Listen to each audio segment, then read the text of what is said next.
Bunyog, bunyog, halikan na kasama ka. Bunyog, kapag buklod ay may pag-asa. Ang social media kasi very marami na ngayong mga studies on how social media is affecting the mental health ng bata. Yes, mabullying. And marami na rin mga studies pointing that ang TikTok is yung algorithm niya much more aggressive than the others. But having said that, ang bata kasi ngayon, iba na yung kanilang pag-iisip because of social media and cellphone. Yes. At kaya sabi ko, para ang bata lumaki ng marunong magkipagkaibigan, matuto magbasa, yung kanyang habits ay maiba dahil gusto niya mag-aral, dapat i-ban natin ang cellphone inside schools. Dahil ito nakakaapekto sa paglalaki ng bata. For example, bigyan ko kayo ng halimbawa. Pag recess, kaagad cellphone eh. Wala nang kwentuhan. Wala nang sports. Wala nang social life. Wala nang sports. Gusto nilang mag-cellphone. Kaya hindi maganda rin yan sa pagpapalaki ng bata. About multinational, can you tell us a little bit kung ano po yung natanggap ninyong info and allegedly connected daw po ba ito sa Bamban? May mga homeowners na pumunta sa office namin nung narinig nila itong issue sa Banban at narinig nila yung hearing namin tungkol sa POGOs. At maraming pumunta sa aming iba't ibang may multinational, may alabang.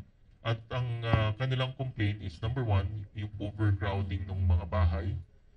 Dahil may mga bahay raw na 30, 40 yung mga nakatira doon.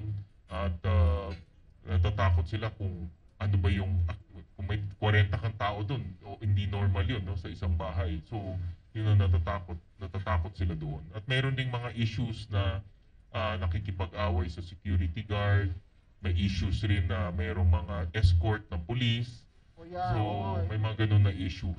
And marami ring mga allegations na konektado ito sa POGO. Dahil nga sa gabi dumadating or lumalabas yung mga sasakyan. So meron ding mga issues of may mga naaresto ng mga local police. So we want to look at that angle also. Hello. Sir, dun sa resto nabasa ko po na parang supposedly baka daw po itong mga naaresto doon ay mga nakatakas from Bamban. That is a possibility. Meron mga ganun na news reports at information kami na konektado dahil marami kaming nakitang mga, for example, may mga nahuli doon sa Banban na nahuli na doon sa Pasay Pogo. Pero hindi na filean ng kaso kaya nakawala. No? Pero nag-reappear siya doon sa Banban. No? So, marami kaming ganun. May mga nakita kaming pangalan na nahuli sa Clark, di ba may na-raid sa Clark, tapos nakita dito sa may Pasay. So, ang aming sense, itong mga sindikato na ito, umiikot lang sila at of course, nakatira sila sa mga ganitong villages. No? So, may mga ganun na reports kami na gusto namin tignan because yun ang aming kinakatukutan na itong mga sindikato na ito, nakatira sa mga villages natin, they live among us. No? At hindi mga ordinaryong tao to. For example, yung nakatakas sa Banban, meron na siyang warrant of arrest sa China at sa iba pang bansa. Pero nandito siya nakatakas. Ito yung tao, nung nag-raid yung PAOK, pumunta siya doon sa tunnel at nakatakas siya via the tunnel. So, hindi siya mahuli ngayon. In fact, if you remember, pinapatawag ni Alice ko at sabi nga natin, hindi natin mapapatawag dahil fugitive siya ngayon, nakatakas siya. Pero anong pangalan, sir, daw? It's Huang, we'll get it, no? Ang last name is Huang, but we'll get the exact name. No? Dapat, Yung itong si Mr. Huang is one of the incorporators ng Baofulan, kung saan si Wang Ziyang, tama. Si Wang Ziyang, na partner siya ni Alice Guo. No? Direct partner siya. Kaya nga, 3 out of the 4 partners ni Alice Guo, lahat merong warrant of arrest. Pero sabi niya, nag-divest na siya noon when she became But mayor. when this was being set up, no? Nandoon siya. She was the president of Baofulan. She was the applicant for Hongsheng. No, her name, andun lahat, pati yung Oo. building permit, nandun yung pangalan. Chinek niya. ba niyo kung talaga nag-divest siya? Doon sa bagong general information sheet, iba na yung pangalan.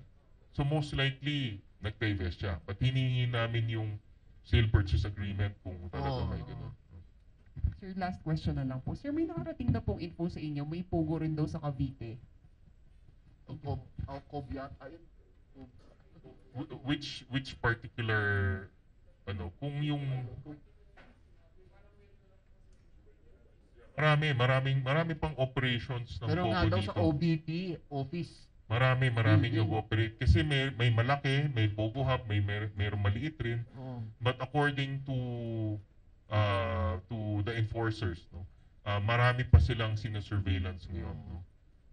So, in other words, marami pang mga ganitong Tsaka problema, legal sila. Ang problema kasi kahit sinusurveillance sila, kung walang magko-complain, kagaya Oo. dito sa Banban, nakatakas yung isang Vietnamese, Oo. hindi sila makakakuha ng search warrant. Eh. Oo. Kung hindi strong ang evidence sila, hindi sila makakakuha ng search warrant. Kaya matagal bago sila nakakapag-raid. Tsaka ito pa problema, napanood ko sa social media interview kay Tarlac Governor Susan Yap. Kasi last week guest namin si Tito Sen, sa chairman ng MPC, your party. Towards the end nga yung natanong ko sa kanya, by the way sir, ano ang stand mo sa Pogo, ano? And in that context, sabi niya, Mayor Go is part of the MPC. So we asked Governor Susan Yap to investigate kasi we will determine if she can be retained as MPC. So the point is, nawala yung thought ko. Anyway, it's about paano yan sir yung magiging consideration din ba ang Pogo, your Pogo, whether you're in favor of Pogo or not sa MPC? No, definitely, dahil importante ng mga membro namin ay member in good standing at members of good moral conduct. No? So, gusto And na... legitimate Filipino. And legitimate Filipino, of course. No? It was, so, yun ang prinsipyo ng NPC na yung mga Yes. membro namin nakakatulong at maayos ng mga membro. Ayun, naalala ko yung tatanong ko. Kasi sabi mo, wala pang complaint. Sabi ng Governor Susan, napakinggan ko interview niya kahapon, sabi niya, we cannot initiate any investigations yet or not a formal investigation yet because there's no complaint against him. Actually, they can do motu proprio investigation as a province, no? Dahil narinig ko doon sa kanyang interview na meron na pala silang Pogo Band Resolution. Meron na. No? So, meron na silang Pogo Band Resolution. So, ang tanong, bakit nakalusot pa itong mga Pogo na ito? So it will go up to her. Yes, kaya narinig ko sa kanyang interview, meron na silang resolution on banning Pogo, which is good. Ngayon, ang tanong, bakit nagkaroon pa ng mga Pogo? Dalawang Pogo sa Banban, yung Hongsheng at yung Junyuan. Kasi yung Hongsheng napasarado, di ba? Yes, nasarado na yun. Tapos nagbukas ulit Direct kasi to sila. another name, Oo. yung Junyuan. Oo. No? So, kaya dapat maimbestigahan rin ito ng probinsya dahil meron na silang resolution. This is a violation of their resolution. So what is she talking about now? Wala pa namang formal complaint against her. I think motu proprio pwede silang mag-investigate dahil ang mga municipal mayors under the Yes. provincial Autonomous government. sila. Yeah. Pero sa MPC, as a MPC member, pwede nang yun din, motu proprio. Yes, kung talagang ang gusto kasi ng NPC, maayos na membro. No? Yes. Especially pagdating sa moral conduct. Yes, So, and Tito Sen told us, si Tebes nga, inaus namin eh. Yes. Doon ko nalaman ng MPC. Tama. Kaya nabiro ko Correct. siya, wala ba kayong vetting process just sa Correct. MPC? Correct. Meron din kaming internal na investigation, meron din kaming internal disciplinary actions. Mhm. So meron naman tayo. Anong position mo sa MPC, sir? I'm part of the advisory board, Okay. yung advisory council. So I'm part of that. National Advisory. Okay. Sir, after I think 8 hearings po na, tapos twice dumalo si Mayor Go do sa hearing yun. Ano ba sir, so far yung nakikita yung conclusion na involvement ni Mayor Go, tsaka ano yung initial assessment nyo sa past 2 hearings? Ang personal assessment ko, yung father niya nagsinungaling. para ah, para ma-declare si Alice Go as Filipino. Dahil nung tinitignan ko yung kanyang birth certificate, dahil ang birth certificate niya, father niya yung gumawa eh. Nakasulat doon, name of father. So, dapat isilagay mo doon yung totoong pangalan mo. Ang totoong pangalan niya in the passport is Guo Jiangjong. Dapat yun ang inilagay niya. Nakasulat rin doon sa birth certificate, citizenship. Doon, meron siyang Chinese passport, dapat linagay na doon Chinese, pero linagay niya Filipino. Then, nakasulat doon kung kailan ka kinasal. Meron siyang date kung kailan kinasal. Pero doon sa iba-ibang birth certificate, iba-iba yung taon ang nakasulat doon. So, and this is consistent across 4 birth certificates of allegedly her children. No? Si Sheila Go, si Ximen Go, at mayroong bagong na-discover taga Caloocan. Si Wesley Go. No? Si Ximen and si Wesley sa Caloocan nag-late registration. Pero nag-childhood sa Valenzuela. Tumira rin sila sa Valenzuela. No, tumira rin sila sa Valenzuela. Magkatabi lang kasi kami, kapitbahay kami. No, so Pero hindi mo natatandaan siya. Wala siya natatandaan, hindi ko maalala, sir. Di ba sabi niya? maalala. So, my point there is, may deliberate and conscious effort na magsinungaling at mag-supply ng wrong information. At ngayon kasi ang birth certificate natin napakatibay eh. Yun ang basic document hiningi ng lahat. Pag kukuha ka ng passport, birth certificate hihingin. Pag pa-file ka ng candidacy, pag chinek mo Filipino ka, pag tinignan yung ebidensya, birth certificate. It's a very powerful document. Pero napakadali naman doktorin. Oo, may sindikato din daw sa Meron din nangyayari rin yan. Unfortunately, yung taong tumanggap ng records or tumanggap ng application na Angelito Go namatay na. No? But based on the PSA report to us, pag a-apply ka ng late registration, maraming requirements yan eh. Maraming supporting documents. Walang supporting documents. walang attachment. Kung hindi isa lang yung certification ng NSO. By that alone, makikita mo na problematic na talaga at irregular. Saka walang nag-question sa candidacy niya noon eh. Kaya sabi ni Walang nag-question eh. Ito lang naman, pag hindi naman lumabas tong Pogo issue, business as usual naman. Oo. Eh. Pero sabi nga ni Soldier, status quo na lang. Ay, quo warranto proceedings. And then the mother, there's a big possibility na itong si Amelia Leal is a figment of imagination. Walang ganitong tao. Yung kanyang mother is another person. No? Most likely, ang mother niya is also a Chinese. Kaya lumalakas ang suspicion na spy siya, which she vehemently denies. I'm not a spy. I'm a Filipino. Well, sa ngayon, with criminal syndicates, everything is possible eh. Hindi natin marurule out yun. Dahil sindikato to, they can do money laundering, they can do everything. Yeah. Sir, how about sir yung yung pagkakaugnay niya sa Pogo, na-establish na ba talaga? May conclusion na kaya kayo na Yung company nga talagang niya eh. involved talaga siya si Mayor Go? Doon sa hearing, lumabas na merong isang babae called Nancy Gamo. When we were looking at the documents, si Nancy Gamo is present in not all, but 3 or 4 Go-related companies.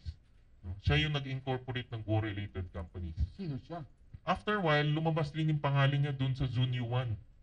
No? Nancy Gamo rin. So, paano yung siya nag-incorporate ng Go-related companies? Biglang all of a sudden, siya nag-incorporate ng Zunyu 1. So, by that alone, Connect the dots.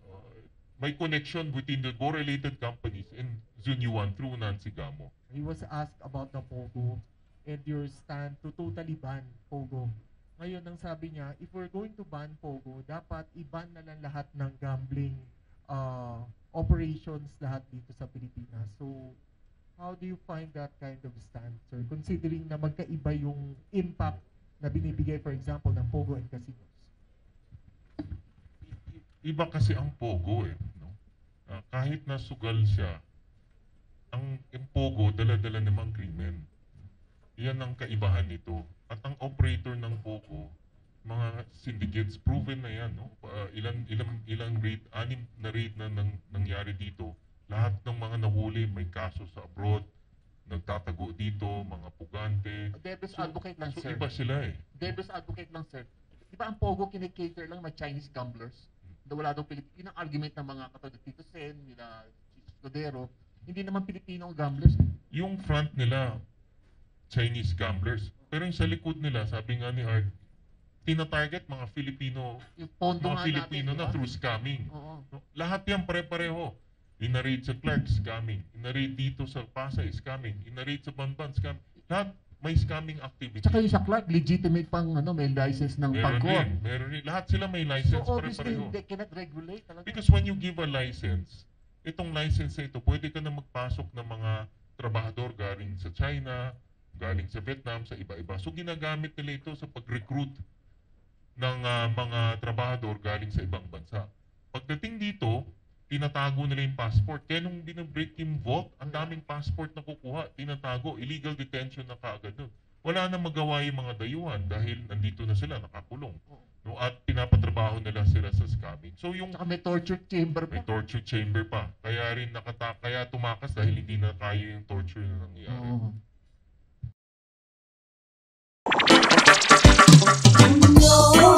May kulanong salita na ang ibig sabihin dito ay ang pagkakaisa.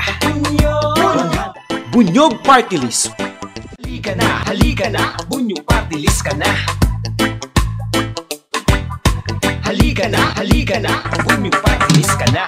Sa susunod, ang atinang suportahan, Bunyog Party List, nagtataguyod ng katotohanan, lumalaban para sa bayan. Bunyog, bunyog, halikan na kasama ka. Bunyog, kapag buklod ay may pag-asa. Luzon, Visayas, Mindanao, isa ang pananaw. Sa bagong Pilipinas ang bunyog isisigaw.